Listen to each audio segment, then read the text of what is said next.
everyone, Sophia here for my great challenge. Welcome back to my channel and another vintage recipe. This one is called the preacher's cake, and I actually made it last week, and it was supposed to be attached to the other video with the chicken casserole, but guess who forgot to turn on the sound? This girl. The cake was a huge hit in the house, so I'm making it again because I want to share that recipe with you. It's called the preacher's cake.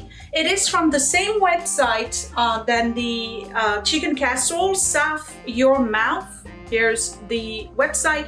I'll put the link down below, and here's the cake. It is basically a coconut pineapple cake with frosting. So why is it called the preacher's cake, and why is it vintage? Well, the recipe, they're not sure, but it's supposed to be probably between 1940 and 1950, so it qualifies it as vintage. And it's called a preacher's cake because if you remember back in the days, the preacher used to make the rounds to people's house, to their parishioners' house, during the week, and especially on Sunday. And very often it was a last minute call, you know, oh, Mrs. Jones, would you be available this afternoon? I would like to pay you a visit. And Mrs. Jones would freak out because she had absolutely no dessert readily available for the preacher. So she would go straight into a pantry, grab whatever she had, and come up with a cake. And this one is called the preacher's cake for that reason. It is one of those cakes that the ladies used to make in case or when the preacher was showing up last minute. I think it's also called a hummingbird cake. I'm not sure, but I gotta tell you, it is delicious. It is heavenly.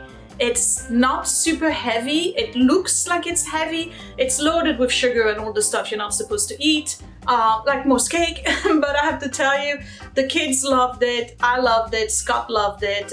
It did not last long in the fridge. So I'm making it again. And first things first, oven at 350 degrees. And when I come back, I'll let you know what the ingredients are, and we will start baking.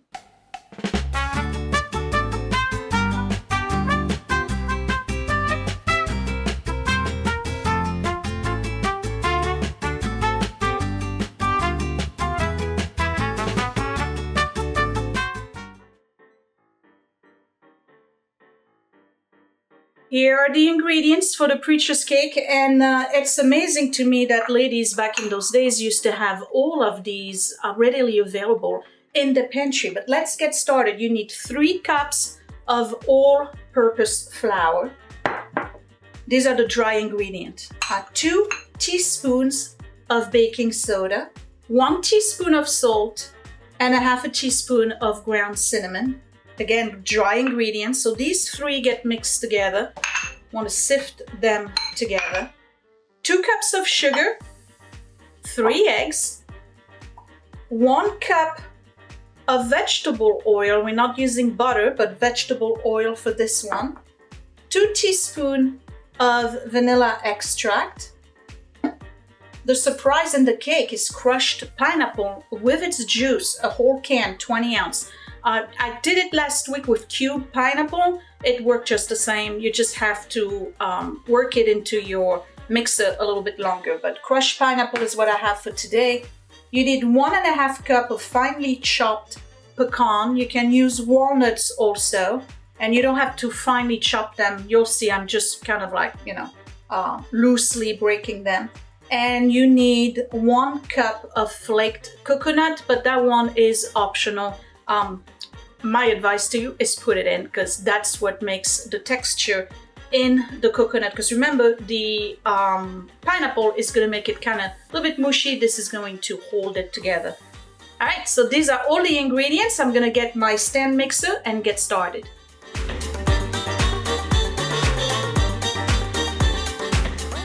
First things first, I'm going to sift. Well, you're supposed to sift. I'm just going to mix them together. The flour with the baking powder, baking soda, the salt, and the cinnamon.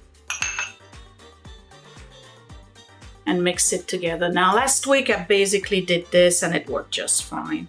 I did not have, clumps or anything. But if you feel that you need to sift it, you would just have to get one of those fine grit sifter and then move it from one bowl to the other. But to be honest, this was just fine. Next step, I'm going to use my mixer's bowl and we're going to cream the sugar. So I have 2 cups of sugar. Remember, 1 cup of vegetable oil. I'm going to add my 3 eggs. It's such an easy cake to make too. And I have been using my stand mixer. By the way, for those of you who are wondering, I have been using it. It makes a world of a difference. And the last ingredient is the vanilla. I have to put a teaspoon of vanilla extract. Here we go. Let's go to the mixer. So this is that Ace Cool mix that I did a review for, and I will put the link down below if you are interested. Super inexpensive, does the same thing than the other guys. There we go, and let's cream.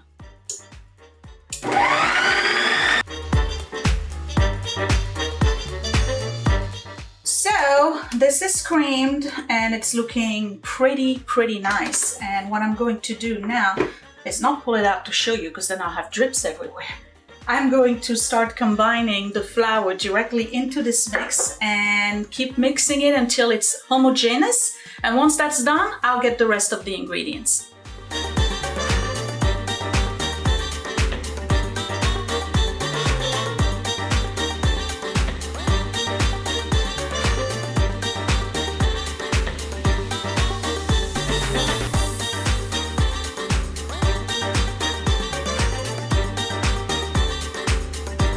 So while this is mixing, what I'm doing basically is chopping my pecan, small chunks. It doesn't have to be super fine. We're not doing pecan flour. You want to be able to have some kind of crunch in your cakes. So let's chop and see how big I'm going to get them. Not too much. Again, maybe 1/8 of an inch in size, but it doesn't take too long either. If you have a grinder, even better.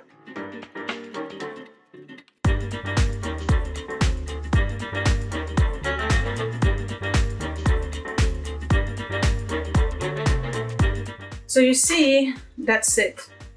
Both sides, I'm keeping them this big. That's all you need, really, because you want a crunch, but you know, not too big of a crunch. Okay, so this is very thick as a batter because it's mostly flour at this point. So I'm just gonna add the rest of the ingredients. So we have the pecan, adding my coconut flake, and this is what's going to make it all wet again. That is the pineapple, the crushed pineapple, and keeping the juice. There we go. Pineapple and coconut together. What a combo. Okay. So putting that in there and mixing it.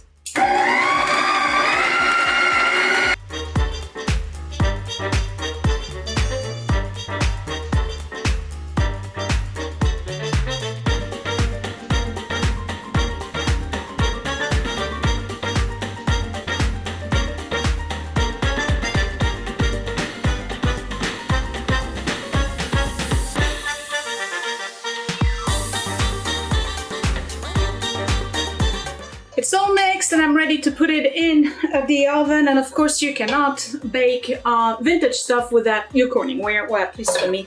So I'm just going to spray my, this is actually a lasagna pan, but I find that last week I did it in the same pan. It was beautiful, perfect size. This is a 13x9. So if you have a 13x9 Pyrex, or better yet, a Corningware, no stick, nothing, goes into the wash and you're done. There's nothing to scrape or kind of like scrub at the end of it. It's just working fine. So let me grease my pan and then pour my mixture in it in the oven for 45 to 50 minutes. So I'm just gonna go ahead and apply butter to my pan. Perfect. And just for good measure, a little bit of spray and just pour my mixture directly.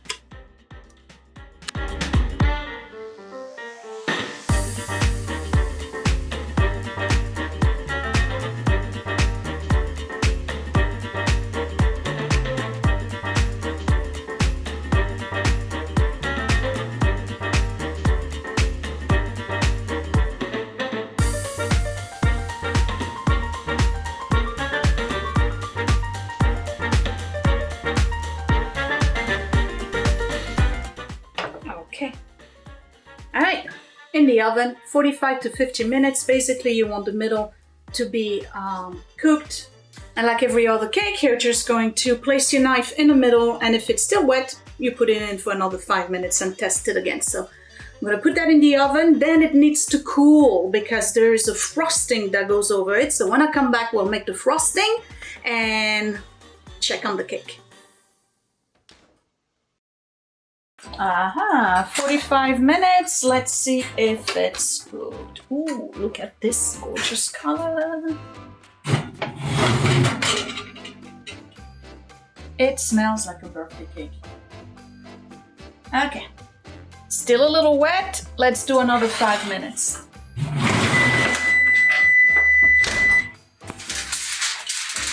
This time, just to cover it a little bit.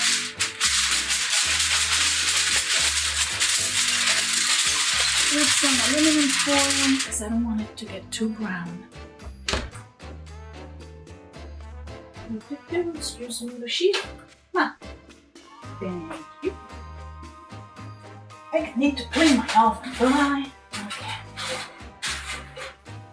Look at this. Alright, cake is done. I'm gonna leave it to the side and make the frosting. Super easy. Get the old mixer. I'm gonna get my old Mix Master from the 60s. This gotta get really cold, well, cool before you put the frosting on. Because the frosting, once you put it on, if this is still hot, it's basically going to melt. So you wanna have a nice thick layer of frosting, which is not my favorite. It's too sweet for me, so I'll scrape the frosting off the cake. But the kids I know like the frosting, except Willie. I don't think Willie's a big fan of frosting, so let's go ahead and make frosting. You know, when you look at the ingredients from the frosting, it's obvious that people weren't as health conscious back in those days in the 40s and 50s as they are today. The ingredients are 2 cups of confectioner's sugar. Are you ready for this? A whole stick of butter, an entire pack of cream cheese, and a teaspoon of vanilla extract. That's a lot of fat for that frosting, plus the sugar, but it's probably the reason why I don't like frosting. Let's go into the mixer and whip this baby together. Then I'm gonna put it in the fridge while the cake continues to cool down.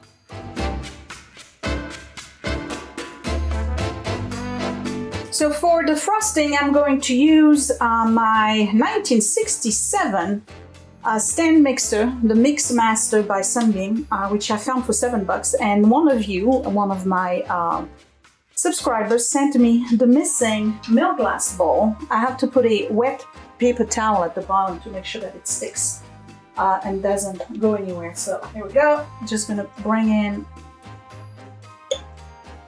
all of my sugar in there. And last week I actually tried to do it with the other bowl and it did not work. I had to transfer everything to this one. So if you're going to do frosting and you have an old mixer like I do, use the small bowl. Okay, and then whole stick of butter. The heart attack in the making. No joke, this is really, really unhealthy stuff, but it's okay. Once in a while. Okay, and the equivalent of 1 teaspoon of vanilla. I'm gonna start at a slow speed.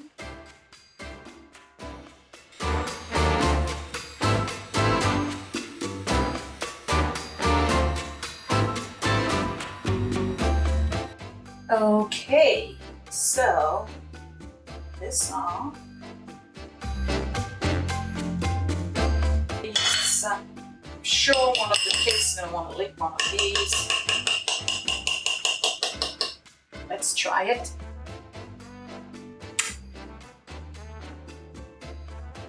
Oh my. You know, I don't like frosting because it's too sweet, but I have to tell you this one. It's really good. So I'm going to keep it in the fridge. I'm gonna keep it in the fridge for a good hour because this is how long it's going to take for the cake to cool down. So when I come back, we'll put the frosting over it. I put some pecan aside, like 8 full pecans, and we'll use that for decoration. And then we'll bring everybody down and have another taste, even though we tasted it last week and we all liked the cake. I gotta tell you, it almost tastes like a macaroon. Not a French macaroon, but a coconut macaroon. It tastes just like that. It's a really good cake. I recommend it. If you're not afraid of the sugar content and the fat content for that cake and its frosting, let me tell you, this is a winner. Absolute winner. I'll be right back. I'm back. We're gonna put the frosting on it now. Oh man. Kids are gonna love this. So frosting's been in the fridge for a good hour, and the cake itself is warm but not too hot. I'm gonna apply the frosting on it, put a couple of pecan, and then we'll get the kids to taste it. Look at this. Look at this.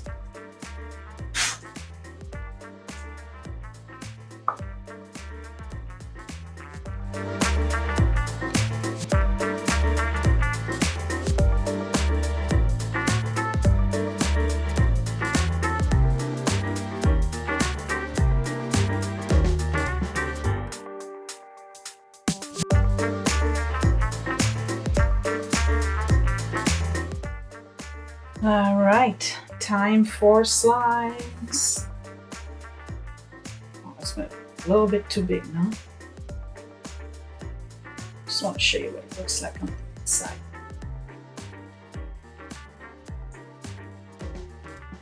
Look at this. Yes. Yum. Oh man, this cake looks, smells, and is amazing. So what I'm gonna do is insert this. Of course, I'm not gonna eat this. I'm gonna insert the footage from last week when everybody tried it the first time. I'm gonna try this one to see if it tastes as good as last time.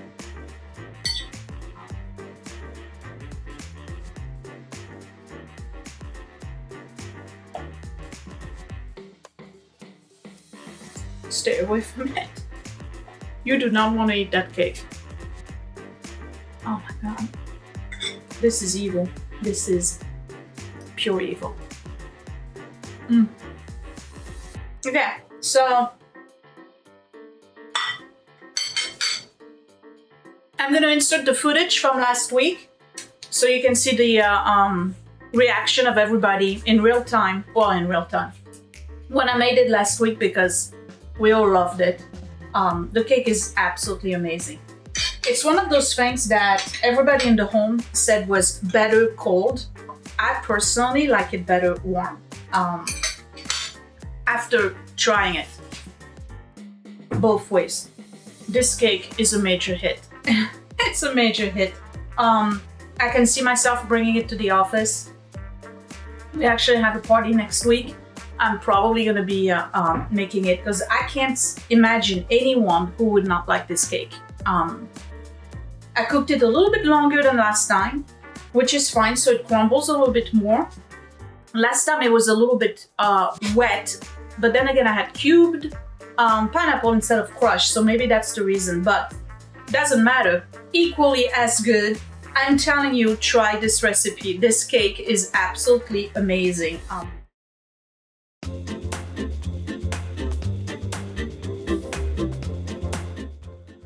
Okay, here you go. Preacher's cake. This isn't lunch? No. Why isn't this lunch? You can make it lunch if you want.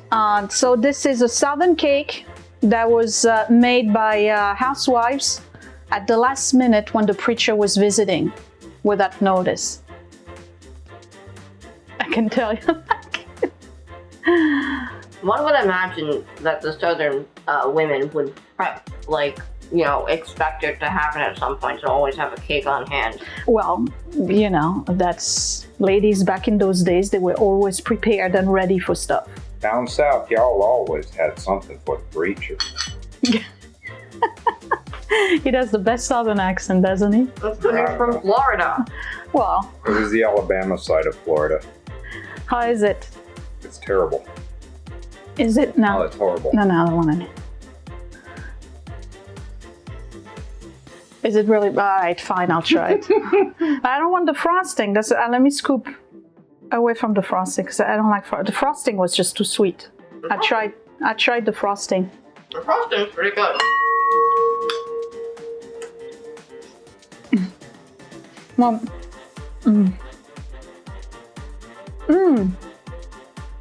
You know what it tastes like? One of those coconut macaroons you buy at the store. Yeah, This is really good. it's Now, very good. would it be better cold or hot? A little on the cool side. Yeah, because then the frosting gets a little crusty. Do you want me to put it in the fridge?